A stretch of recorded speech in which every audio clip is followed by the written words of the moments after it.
Shalom, selamat pagi anak-anak. Apa kabar hari ini? Puji Tuhan. Kita bersyukur karena anugerah Tuhan, penyertaan Tuhan yang sempurna.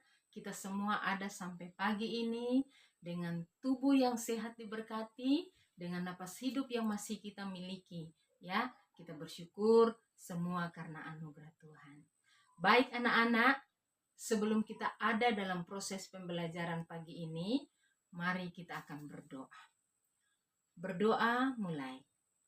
Bapa di sorga, kami bersyukur, berterima kasih karena anugerah-Mu yang besar bagi kami. Kami boleh menikmati kasih-Mu, kami boleh menikmati penyertaan-Mu yang sempurna bagi kami.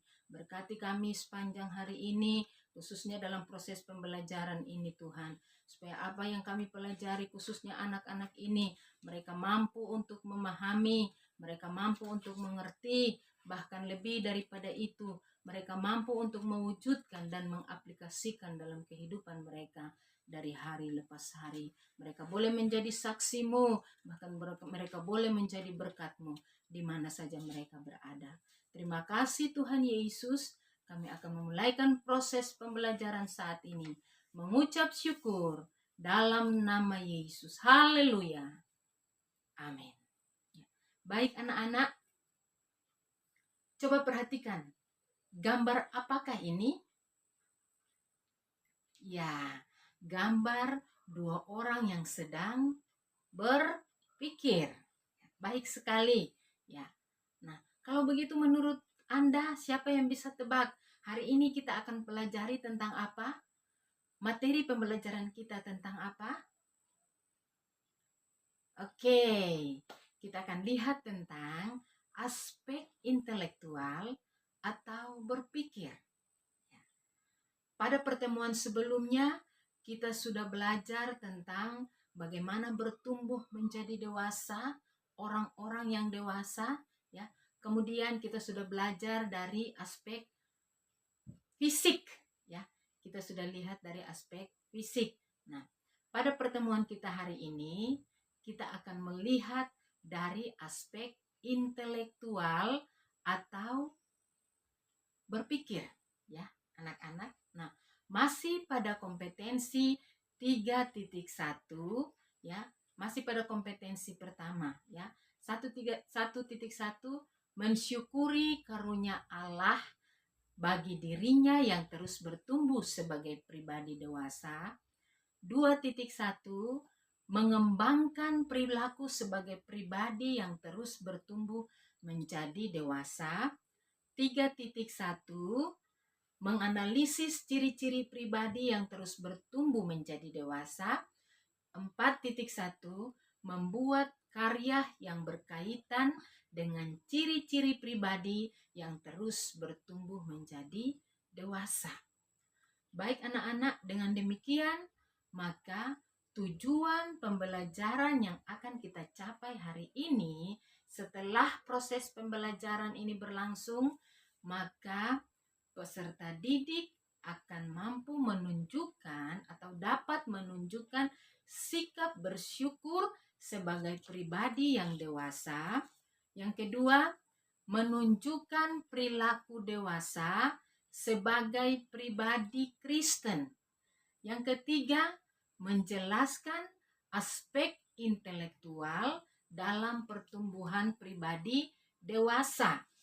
Dan yang keempat, membuat kajian tentang dewasa secara intelektual. Ya, itu adalah tujuan pembelajaran yang akan kita capai hari ini. Nah, seperti yang tadi sudah Ibu katakan bahwa kita sudah belajar bagaimana orang dewasa, ya.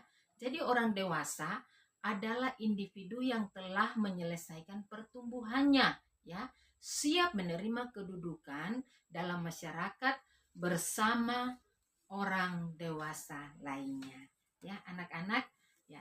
Selanjutnya kita akan lihat bahwa ketika kita hari ini akan belajar tentang aspek intelektual atau berpikir. Nah, menurut Anda, dewasa secara intelektual atau berpikir itu apa? Dewasa secara intelektual artinya menggunakan akal budi untuk melakukan penilaian tentang benar tidaknya sesuatu, sehingga terjadi pertimbangan yang matang dalam menghadapi masalah atau mengambil keputusan. Ya. Nah, menurut Andi Mapiera, hal yang mempengaruhi perkembangan intelektual seseorang adalah yang pertama, bertambahnya informasi sehingga ia mampu berpikir reflektif. Yang kedua, bertambahnya pengalaman dan latihan memecahkan sehingga bisa berpikir proporsional. Yang ketiga, adanya kebebasan berpikir, yaitu keberanian menyusun hipotesis-hipotesis yang radikal, kebebasan menjajaki masalah secara keseluruhan, menarik kesimpulan yang baru dan benar. Nah, anak-anak, remaja yang bertumbuh secara intelektual harus memiliki dasar takut akan Tuhan. Mengapa? Siapa yang bisa jawab? Ya, karena takut akan Tuhan adalah permulaan pengetahuan. Tetapi orang bodoh menghina hikmat dan didikan. Terdapat dalam kitab mana? Baik sekali. Amsal pasal 1 ayat 7.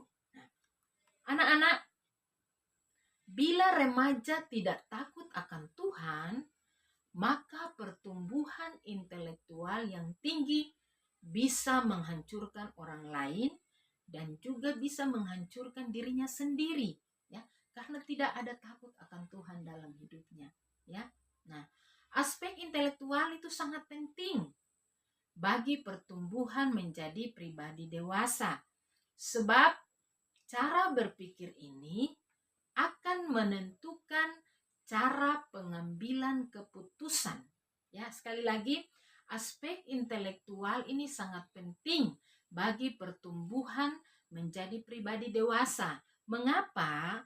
Sebab cara berpikir ini akan menentukan cara pengambilan keputusan dan isi keputusannya, sehingga tidak mendatangkan penyesalan di kemudian hari, ya.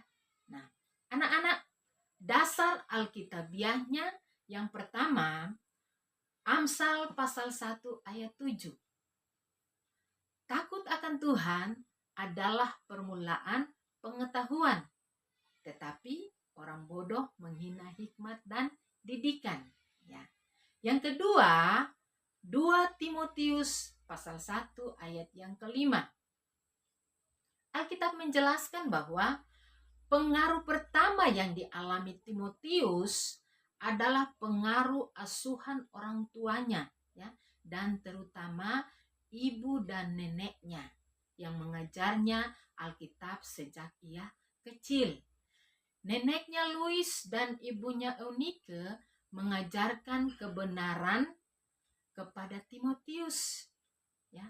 Ada unsur intelektual dalam iman yang bertumbuh dewasa dengan pengetahuan akan kebenaran yang diterima sejak kecil, ya. Timotius bertumbuh menjadi dewasa dan beriman teguh kepada Tuhan, ya. Baik anak-anak, bertambahnya informasi atau bertambah banyaknya informasi baru yang diterima oleh remaja memicu seseorang atau memicu remaja itu untuk lebih proaktif, mencari tahu hal-hal yang baru, bahkan timbul keinginan untuk mengalami atau mencobanya, ya. Nah, dalam tahap ini remaja seusiamu itu sesungguhnya membutuhkan bimbingan dan arahan orang dewasa agar kamu mendapatkan penjelasan yang benar dan pengalaman yang lebih baik serta positif, ya. Tetapi di sisi lain, remaja merasa bahwa orang dewasa tidak memahami keinginannya dan bahkan menghalang-halanginya untuk mengalaminya secara langsung, ya, mengalami sendiri. Nah, bahkan menganggap bahwa orang dewasa sebagai musuhnya, ya. Kadang ada yang berpikir demikian karena keinginannya selalu dihalangi, ya. Nah, dewasa orang mereka berpikir bahwa orang dewasa itu menjadi musuh, ya. Hal ini yang membuat jurang pemisah antara mereka dengan orang dewasa. Nah, orang yang bertumbuh dewasa secara intelektual akan mengalami perkembangan secara berpikirnya, ya. Kalau dulu hanya memikirkan satu bagian masalah saja, ya. Tetapi ketika dia dewasa, maka dia akan memikirkan dampaknya dari masalah tersebut, bagaimana cara penyelesaiannya, ya. Nah, ketika dia menghadapi masalah pun ia tidak akan bertindak sembarangan, ya, melainkan penuh pertimbangan, ya, mengalami hal-hal yang beda, ya. Nah, baik anak-anak, ada beberapa pola berpikir yang harus dimiliki oleh orang dewasa, ya. Nah, yang pertama, pola pikir positif. Yang kedua, pola pikir proaktif. Yang ketiga, pola pikir kritis. Dan yang keempat, pola pikir komprehensif. Nah, kita lihat yang pertama, pola pikir positif. Nah, menurut Anda pola pikir positif ini yang bagaimana? Siapa yang bisa jawab, anak-anak? Ya, berpikir positif atau pola pikir positif adalah proses dan tindakan berpikir yang menata, mengatur pikiran, yang selalu mencari sisi baiknya dalam segala hal. Ya. Nah, kalau begitu lawan dari positif itu apa? Ya, lawannya adalah berpikir negatif.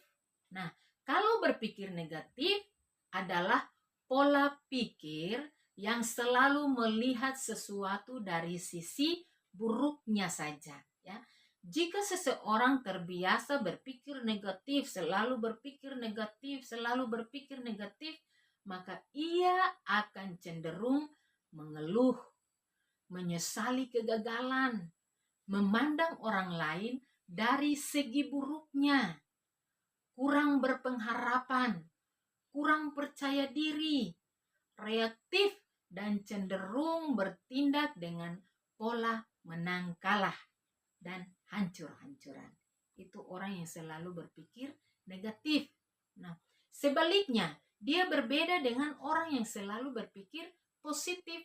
Nah, orang yang terbiasa berpikir positif cenderung mencari hikmat dari kegagalan. Jadi kegagalan bukan akhir segalanya, ya, bukan menjadikan dia hancur, tidak, tapi justru sebaliknya dia akan belajar mengambil hikmat dan makna dari kegagalan tersebut, ya.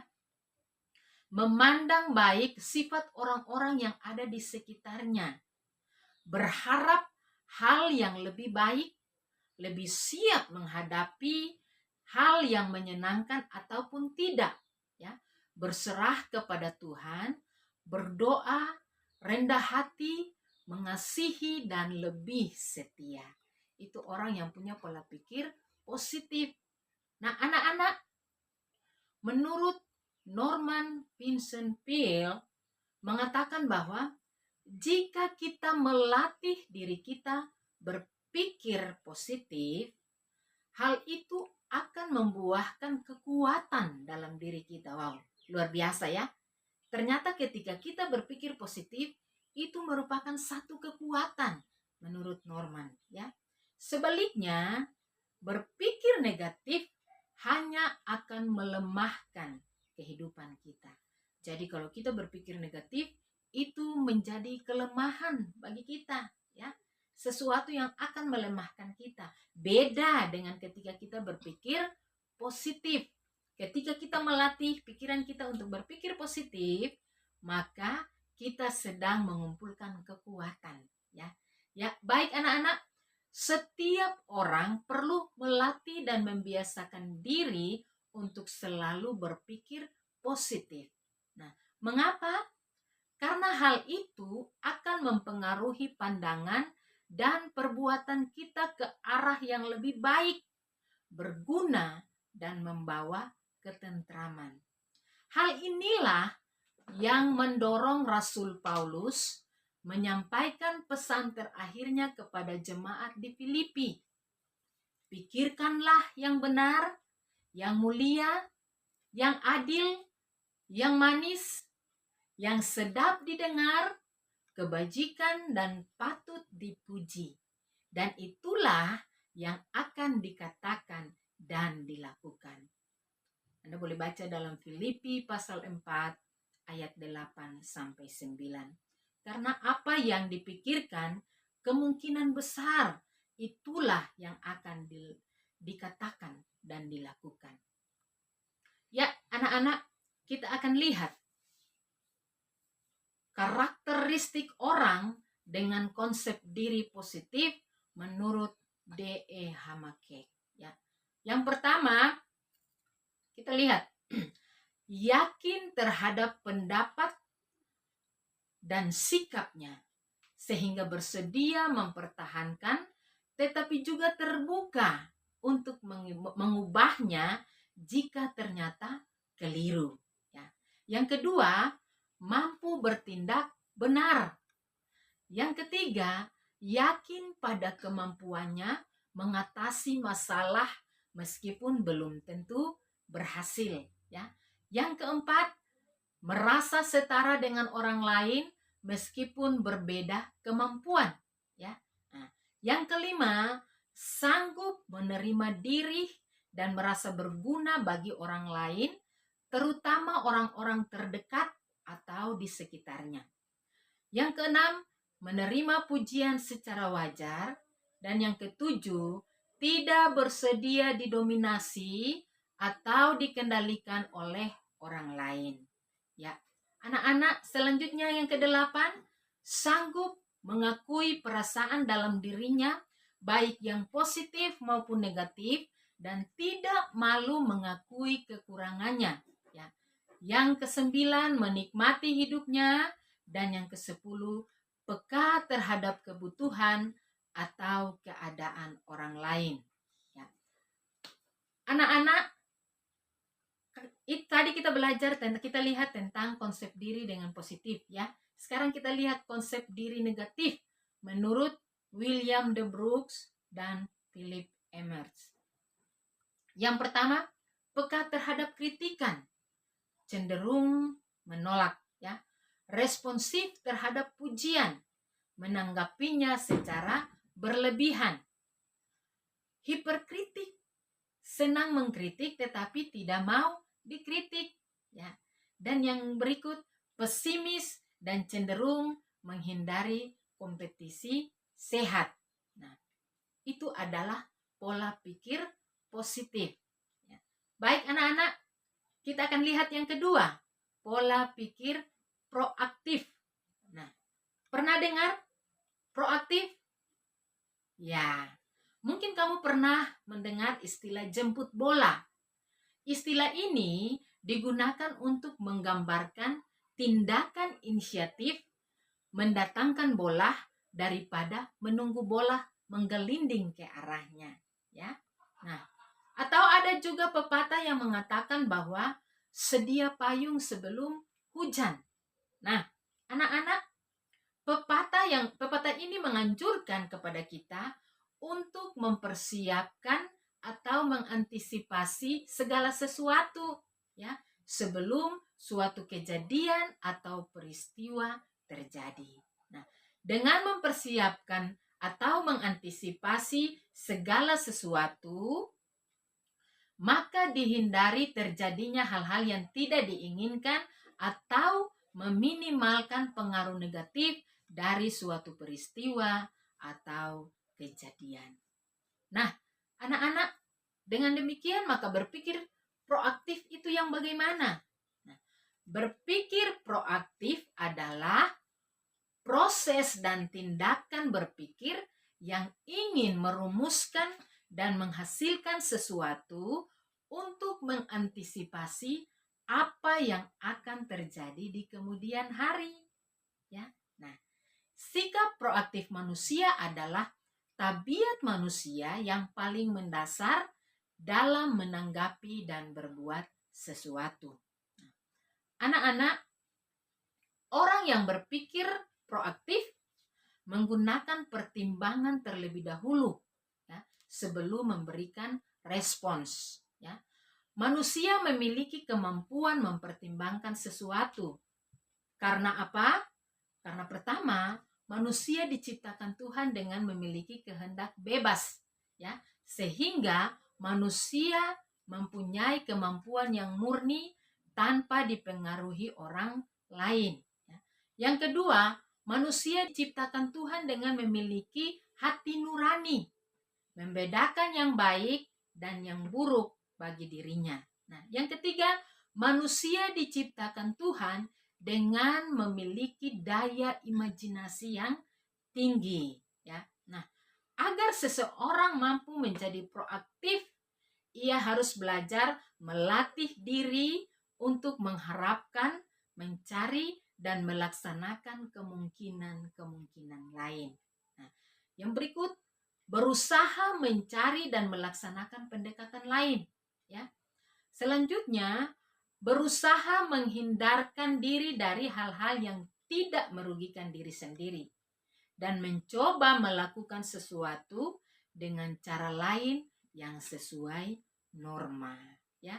Anak-anak berani mencoba, ya, harus berani mencoba, melatih diri untuk berpikir secara terpusat dan luas, belajar menyesuaikan diri dengan keadaan dan tidak kaku. Nah, lebih terdorong untuk keinginan individu, memiliki tingkat keahlian sesuai kebutuhan.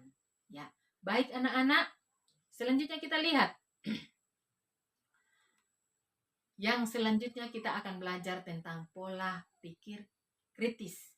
Yang ketiga kita akan lihat tentang pola pikir kritis. Pernah mendengar orang yang berpikir kritis? Nah, berpikir kritis adalah proses mental untuk menganalisis atau mengevaluasi informasi yang diperoleh dari hasil pengamatan, pengalaman, akal sehat atau komunikasi. Ya, itu adalah berpikir positif. Ya, itu adalah berpikir positif. Ya. Baik anak-anak, selanjutnya kita lihat. Setelah berpikir positif, orang yang berpikir kritis tidak sama dengan berdebat atau mengkritisi orang lain. Ya. Kata kritis terhadap sesuatu argumen tidak identik dengan ketidaksetujuan terhadap sesuatu argumen atau pandangan orang lain. Nah, mengapa? Karena penilaian kritis bisa saja dilakukan terhadap suatu argumen yang baik atau yang bagus. Sebab pemikiran kritis bersifat netral dan tidak emosional, ya. Nah, dan yang keempat, kita sudah belajar tentang berpikir positif, berpikir pola pikir proaktif, berpikir kritis, dan yang keempat kita akan lihat pola pikir komprehensif. Anak-anak, menurut Kamus Besar Bahasa Indonesia, kata komprehensif berarti bersifat mampu menangkap atau menerima dengan baik, luas dan lengkap, mempunyai dan memperlihatkan wawasan yang luas, dan kata komprehensif ini memiliki arti sama dengan memahami. Ya. Nah, berpikir komprehensif adalah berpikir secara menyeluruh dengan mempertimbangkan berbagai aspek dan atau sudut pandang. Ya. Memikirkan sesuatu dengan mempertimbangkan berbagai hal seperti penyebabnya, akibatnya untuk diri sendiri dan orang-orang yang terkait atau orang-orang yang ada di dekat atau orang-orang lain. Bagaimana cara melakukannya? Kapan waktu yang tepat? Bagaimana cara menyampaikannya kepada orang lain? Dan bahkan bagaimana cara untuk mempertanggungjawabkannya, ya. Dengan demikian, maka pola pikir komprehensif tidak dapat terjadi dengan sendirinya, ya. Tidak seperti mie instan, sesuatu yang instan, ya. Seperti yang tadi Ibu katakan, contohnya mie instan, kita ingin makan langsung truk, celup air panas, siap saji dimakan. Tidak, ya. Nah, pola pikir komprehensif itu diperlukan suatu proses, diperlukan suatu latihan untuk membentuknya di dalam diri kita, ya. Nah, memikirkan, ya, jadi anak-anak, dengan demikian maka kita akan melihat, ya, dari keempat hal ini kita sudah belajar, ya. Nah, keuntungan memiliki pola pikir yang komprehensif adalah menjadikan seseorang lebih bijak dalam menentukan keputusan atau bertindak. Nah, berikut adalah beberapa pertanyaan yang dapat melatih Anda untuk berpikir secara komprehensif, ya. Yang pertama, apakah akar permasalahan yang sesungguhnya? Ini pertanyaan-pertanyaan yang dapat membantu Anda, bahkan kita semua, untuk belajar mengolah, belajar melatih berpikir kita secara positif, secara komprehensif, ya. Yang pertama, ulang sekali lagi, apakah akar permasalahan yang sesungguhnya?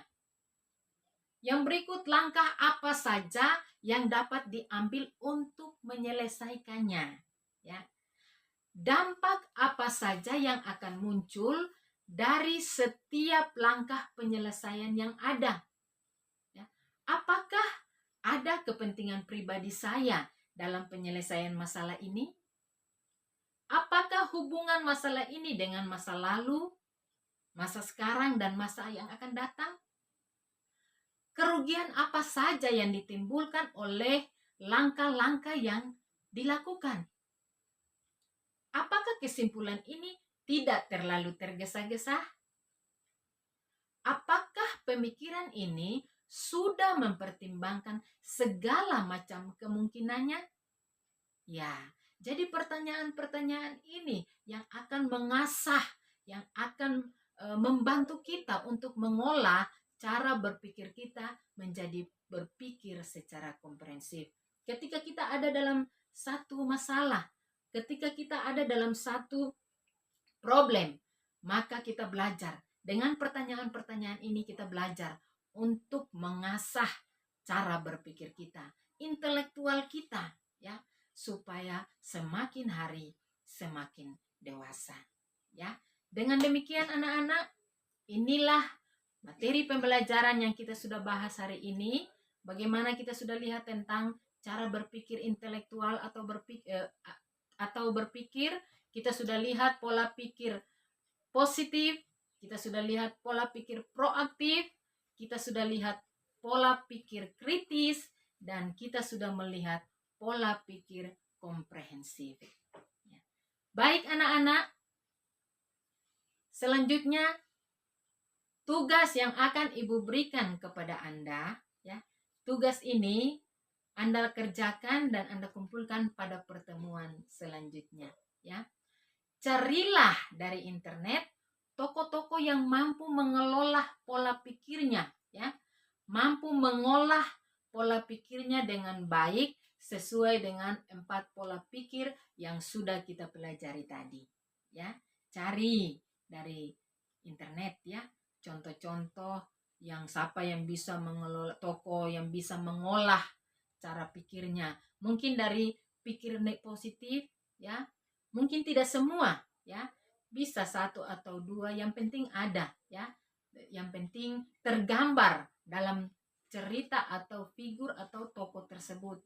Dia lakukan apa sehingga Anda benar-benar mengambilnya sebagai sampel, ya, sebagai contoh, karena dia telah mengolah pola pikirnya, baik secara positif, baik secara proaktif, baik secara kritis dan komprehensif ya.